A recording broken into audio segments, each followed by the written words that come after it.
This is a tutorial on cash flows from financing activities, the third subsection of the cash flow statement. We are going to use this information about the liability side. We have been given selected information, not a full-fledged balance sheet and income statement. Using this, we are going to prepare the third subsection and we will identify the net cash used in or from the financing activities of this company. So the key learning in this tutorial is going to be that even without the balance sheet and income statement, you can figure out the cash flows from financing activities. And there are, couple of hidden points which we will need to, hidden cash flows that we will need to identify. So we are going to use the same format. Let's look through these numbers. Now here the direction of change is from left to right. You have the 2019 given first and then 2020.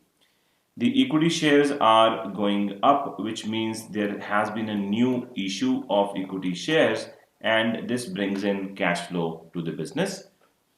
The preference shares are actually going down, which means there has been a repayment or redemption, repayment of preference shares, which means the cash has gone out of the business. There are debentures, 7 lakhs to 6 lakhs. This is also going down. That means there has been a repayment. This is also an outflow. Securities premium is going up. So there is an issue of shares due to which the share premium is resulting in increase in cash flow, and in a while I'll explain what is the security premium. Then bank loan also goes up. That means bank loan has been raised. This is also an inflow. All right. Now let me explain this securities premium account. The word securities, I think I've mentioned it once before. The word securities is a generic term which is used to refer to all the different types of shares. So equity shares, there are preference shares, even the debentures actually, debentures or any other financial investment instruments. So there is a umbrella term for it which says securities. So securities, on the one hand, if you take a bank loan, you provide a security, you provide a collateral, you use the word security for that as well. But here securities refer to financial instruments which can be of different types, and when you issue them at a higher price compared to their book value, the additional money that you get in addition to the book value is called a premium, and it is being earned on issue of securities, so they call it securities premium account. So this money which is this balance which is going up is because you are issuing new shares as well. So 4 lakhs worth of shares are being issued and you are getting a premium of additional 20,000. That is what it means. And essentially security premium belongs to the shareholders. It is part of the shareholder fund, the net worth of the company. In addition to this, there are a couple of other points. 12% preference shares, what does it mean? This 12% refers to the dividend rate. The preference shares have a fixed rate of dividend and 12% is the rate of dividend. But 12% of what? 12% of face value.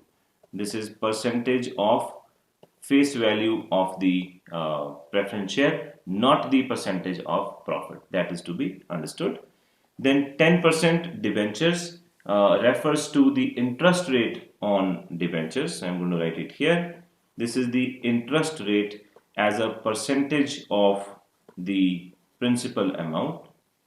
So just like we calculate interest on the principal, in case of preference shares, you calculate the dividend on the face value, which is kind of the principal that the shareholders put into the business. Okay, so 12% preference shares means 12% interest dividend will have to be paid by the company during the year, but on what amount? Let me write dividend to preference shares at the rate 12%, but what is the amount? Now you will pay the dividend. What we are going to assume here is that this was the balance in the beginning of the year, and at the end of the year you repaid some amount of preference shares. Therefore, the dividend will have to be paid to everybody since the beginning, whosoever has kept the money in the business. So on 5 lakhs, you will pay 12%. So 5 lakhs into 12% is the dividend for the preference shares, and the interest on debentures in the same way is 10%. So you will pay it on the opening balance again. You do pay back this 1 lakh rupees worth of debentures, but we assume that this happens at the end of the financial year. So you have used this money during the year, you'll have to pay interest on the amount which was at the beginning, the opening balance of this account. So this comes out to be 70,000 and this comes out to be 60. These are the outflows that were not directly given. Now, if you had profit and loss account, you would see dividend paid, interest on debentures there. But here you had the percentages given, and you have to understand, you have to guess, you have to estimate that this amount must also have been paid. Of course, there can be more things which are not given here, but using this information, these are the different points that we can derive. All right, let's just transfer these numbers to the statement. So equity shares, additional 4 lakh being issued, issue of shares. So equity shares 4 lakhs. Then you have preference shares which are being repaid 1 lakh, repayment of preference shares. This is repayment, so this is a outflow.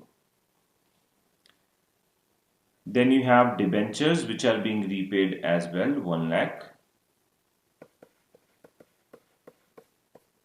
These are debentures. Then you have securities premium which brings in 20,000. So 20,000, I'll write securities premium. Bank loan is going up 50,000, so raised bank loan.